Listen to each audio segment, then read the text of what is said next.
এবারে ফিনিশের সৌজন্যে কোরবানির হাট।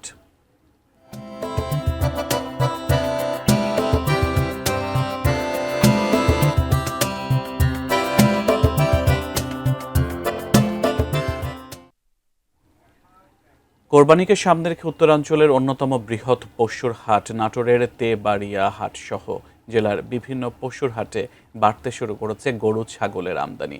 জমে উঠেছে গরু ও ছাগলের হাট। তবে দাম নিয়ে ক্রেতা ও বিক্রেতাদের মধ্যে দেখা দিয়েছে বিপরীতমুখী প্রতিক্রিয়া।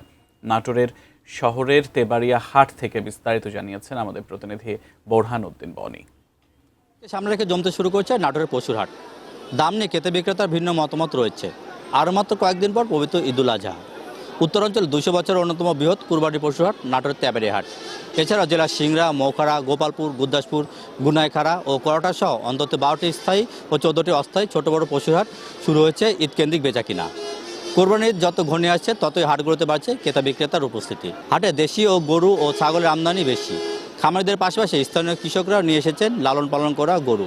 জেলায় এবার 21,374টি খামারে 4,75,447টি গরু লালন পালন করা হয়েছে, যার মধ্যে জেলার চাহিদা 2,74,611টি। তবে এখনও কাঙ্ক্ষিত ক্রেতা না আসায় হতাশ বিক্রেতারা। তাদের দাবি গোখাদ্যের দাম বেড়ে যাওয়ায় গরু পালন করতে খরচ বেড়েছে, তাই একটু বেশি দামে চাওয়া হচ্ছে।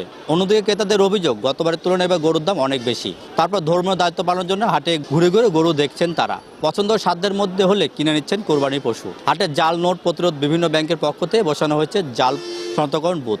পাশাপাশি পানি সম্পদ বিভাগের কর্মকর্তারা কাজ করছেন পশু স্বাস্থ্য পরীক্ষা ও সার্বিক তদারকিতে।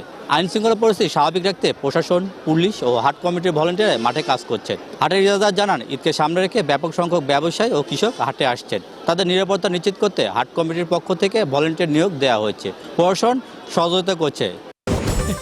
ফিনিশ আপনার ঘরবাড়ি ও আঙ্গিনার সকল কীটপতঙ্গ ধ্বংস করে।